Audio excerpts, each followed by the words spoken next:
नमस्कार दोस्तों, स्वागत करता हूं आप सभी का इस YouTube चैनल में जिसका नाम है राहुल अग्रवाल यूपीएससी। कैसे हैं आप सब? दोस्तों, आज हम डिस्कस करेंगे हिस्टोरिकल बैकग्राउंड की इस सीरीज में इंडियन काउंसिल एक्ट 1892 के बारे में। We will be discussing about Indian councils act of 1892। तो दोस्तों, उम्मीद मैं ये करूंगा कि हिस्टोरिकल बैकग्राउंड की सीरीज में पिछले जो भी एक्ट्स हमने डिस्कस किए हैं 1773 के रेगुलेटिंग एक्ट से लेके आपका 1861 के काउंसिल एक्ट तक, वो आप सारा जरूर देखें। अगर आप नहीं देख रहे हैं तो आपको फिर समझ में नहीं आएगा। क्रोनोलॉजी में लाइन से देखिए, और किसी भी एक्ट में कोई भी डाउट हो तो आप उस वीडियो के नीचे कमेंट्स में मुझे बता दीजिए, मैं आपको एक्सप्लेन कर दूंगा। ठीक है, तो 1857 के रिवोल्ट के बाद, इस लड़ाई के बाद अंग्रेज कहीं ना कहीं डरे हुए थे थोड़ा बहुत। अब उन्हें यह डर था कि आने वाले अगर एक्ट्स में हम इंडियंस की भावनाओं का ध्यान नहीं रखेंगे तो कहीं ना कहीं दिक्कत हो जाएगी, और इंडियंस अगर गुस्सा फिर से हो गए और 1857 की तरह फिर से कोई रिवोल्ट हो गया तो फिर हमें भारत छोड़ के भागना पड़ेगा। अब यहां पे एक सवाल यह भी उठता है ना कि भाई 1857 जिसे हम फर्स्ट वॉर ऑफ इंडिपेंडेंस कहते हैं, ये तो हम सभी को याद है, लेकिन ऐसा थोड़ी था कि इसके अलावा और कोई विद्रोह और कोई लड़ाइयां हुई नहीं थी। बहुत सारी छोटी छोटी अलग अलग डिस्ट्रिक्ट्स में, अलग अलग गांव में, शहरों में लोग अपने अपने लेवल में अंग्रेजों से लड़ रहे थे। तो कहीं ना कहीं इंडियंस जो थे वो अपने राइट्स को लेके, अपने हक को लेके अब और ज्यादा अवेयर होते जा रहे थे। ठीक है, अब 1861 और 1892 के बीच में सबसे इंपॉर्टेंट चीज जो हुई वो क्या था? वो था 1885 में कांग्रेस का गठन, कांग्रेस की स्थापना, कांग्रेस बनी। कांग्रेस के बनने के बाद तो कहीं ना कहीं देश की जो आजादी की लड़ाई थी वो और एक ऊपर लेवल पे चली गई, क्योंकि फिर यहां पे जो बड़े बड़े जो नेता आए, जो बड़े बड़े लीडर्स आए, वो एक तरीके का उनका जो लीडरशिप था उसने एक आम आदमी को ये भरोसा दिलाया कि हाँ भाई, कोई हमारे लिए भी खड़ा हुआ है अंग्रेजों के खिलाफ, कोई हमारी आवाज भी अब बनेगा।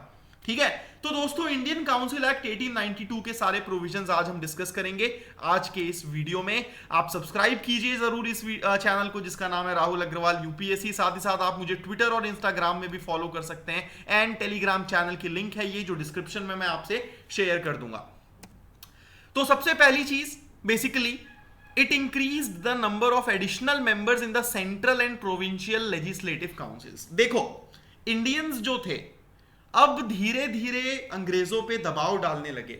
कांग्रेस ने 1885 में बनने के बाद 1885 में और 1889 में कुछ डिमांड्स अंग्रेजों के सामने रखी, और उस डिमांड्स में यह था कि भाई जो लेजिस्लेटिव काउंसिल है उसका रिफॉर्म होना चाहिए, और अब लेजिस्लेटिव काउंसिल में कुछ इलेक्टेड बंदे भी आने चाहिए। अभी तक तो आप इनडायरेक्टली नॉमिनेट करके मेंबर्स को लाते जा रहे थे, नाउ वी वांट कि भाई अब कुछ इलेक्टेड मेंबर्स भी आए।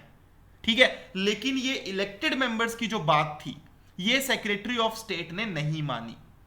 ठीक है, सेक्रेटरी ऑफ स्टेट ने नहीं मानी, इस वजह से वो मामला अटका का अटका ही रह गया।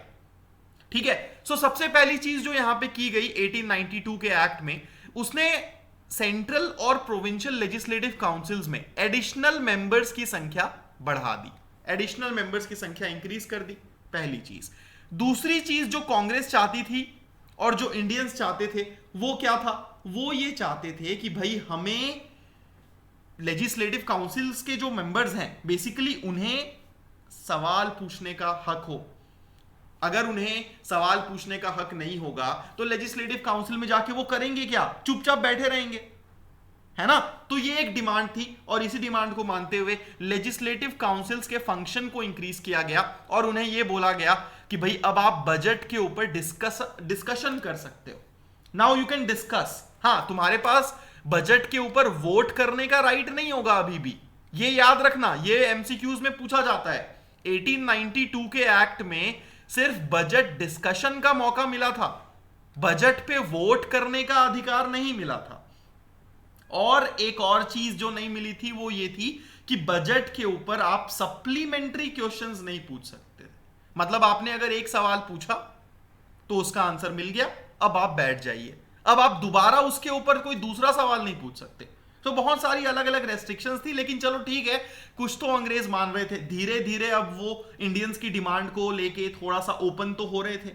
साथ ही साथ लेजिस्लेटिव काउंसिल्स को ये भी बोला गया कि भाई now you can ask questions on domestic matters, लेकिन उसके लिए आपको गवर्नर जनरल की परमिशन लेनी पड़ेगी। साथ ही साथ उन्हें यह भी अलाउ किया गया कि पब्लिक इंटरेस्ट के मुद्दे में भी आप सवाल पूछ सकते हो। तो काफी सारी चीजें हैं जो एडिशनल यहां पे पावर्स दी गई। देन उसके बाद कुछ नॉन ऑफिशियल मेंबर्स के नॉमिनेशन के बारे में इस एक्ट में बोला गया कि भाई सेंट्रल लेजिस्लेटिव काउंसिल, एक सेंट्रल लेजिस्लेटिव काउंसिल था और बाकी प्रोविंशियल लेजिस्लेटिव काउंसिल्स, ठीक है। तो सेंट्रल लेजिस्लेटिव काउंसिल में वाइस रॉय जो होंगे वो नॉन ऑफिशियल मेंबर्स को नॉमिनेट करेंगे। किसके रिकमेंडेशन में? किसके रिकमेंडेशन में बताइए, सोचिए। सो दोस्तों ये सवाल पूछा जाता है, इसीलिए मैंने आपको सोचने का समय दिया। ओके, तो सेंट्रल लेजिस्लेटिव काउंसिल में वाइस रॉय कुछ नॉन ऑफिशियल मेंबर्स को नॉमिनेट करेंगे प्रोविंशियल लेजिस्लेटिव काउंसिल्स के रिकमेंडेशन में, plus Bengal chamber of commerce के रिकमेंडेशन पे, ठीक है। प्रोविंशियल लेजिस्लेटिव काउंसिल में जो नॉमिनेशन होगा वो गवर्नर द्वारा होगा। किसके रिकमेंडेशन पे? District boards, municipalities, universities, zamindars, trade associations, इनके रिकमेंडेशन पे। तो ये बड़ी इंपॉर्टेंट चीज है, ये बहुत ज्यादा इंपॉर्टेंट चीज है जो अभी मैं यहां पे आपको समझा रहा हूं, ठीक है। मैं यहां पे आपको फिर से एक्सप्लेन कर देता हूं। देखो, there is one central legislative council and then there is one provincial legislative council. Central legislative council में जो नॉमिनेशन होगा वो किसके द्वारा होगा? वाइस रॉय द्वारा। किनकी रिकमेंडेशन पे? प्रोविंशियल के रिकमेंडेशन पे, plus Bengal chamber of commerce के रिकमेंडेशन पे। प्रोविंशियल लेजिस्लेटिव काउंसिल में जो नॉमिनेशन होगा वो करेंगे कौन? गवर्नर। किसके रिकमेंडेशन में? किसके रिकमेंडेशन में? डिस्ट्रिक्ट बोर्ड्स, म्युनिसिपैलिटीज, ठीक है, zamindars, chambers, universities, trade associations. ये बड़ी इंपॉर्टेंट चीज है जो आपको ध्यान में रखनी है। देन उसके बाद some non official seats of central and provincial legislature to be filled by election. ये एक बहुत इंपॉर्टेंट बात थी।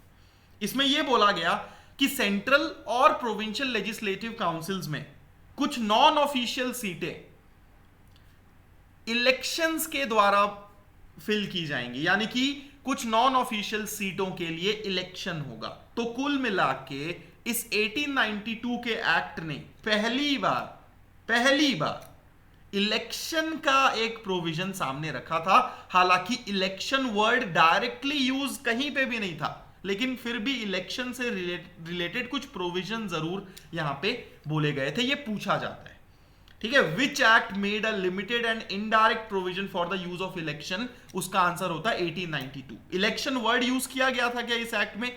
बिल्कुल भी नहीं, बिल्कुल भी इलेक्शन वर्ड यहां पे यूज नहीं किया गया था। तो ये जो 1892 का एक्ट है दोस्तों, ये जो 1892 का एक्ट है, जिसके बाद हम अगले वीडियो में डिस्कस करेंगे इंडियन काउंसिल्स एक्ट ऑफ 1909 के बारे में।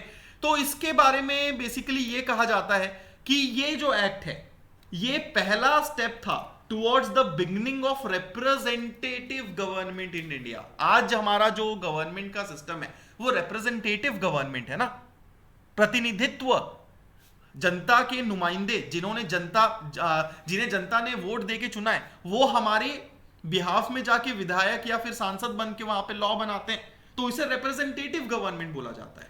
1892 से कहीं ना कहीं भले ही इनडायरेक्ट इलेक्शन हो, लेकिन इलेक्शन की शुरुआत तो हुई, रिप्रेजेंटेटिव गवर्नमेंट की शुरुआत तो हुई। कॉमन मैन के लिए भले ही कुछ नहीं था क्योंकि इलेक्शंस इनडायरेक्ट थे, लेकिन चलो ठीक है, कुछ तो हुआ। ऊपर से कांग्रेस भी आ चुकी थी, कांग्रेस भी अब अग्रेसिव होती जा रही थी, है ना। तो हम आगे देखेंगे अगले वीडियो में कि 1909 का जो एक्ट था इसके क्या प्रोविजंस थे। और कैसा लगा आपको ये वीडियो जरूर बताइएगा। कोई भी डाउट्स हो मुझे कमेंट्स में बताइए। साथ ही साथ दोस्तों सब्सक्राइब जरूर करें इस चैनल को, जिसका नाम है Rahul Agrawal UPSC. Bell icon जरूर प्रेस कीजिएगा ताकि नोटिफिकेशन आप तक मिलती रहे। धन्यवाद।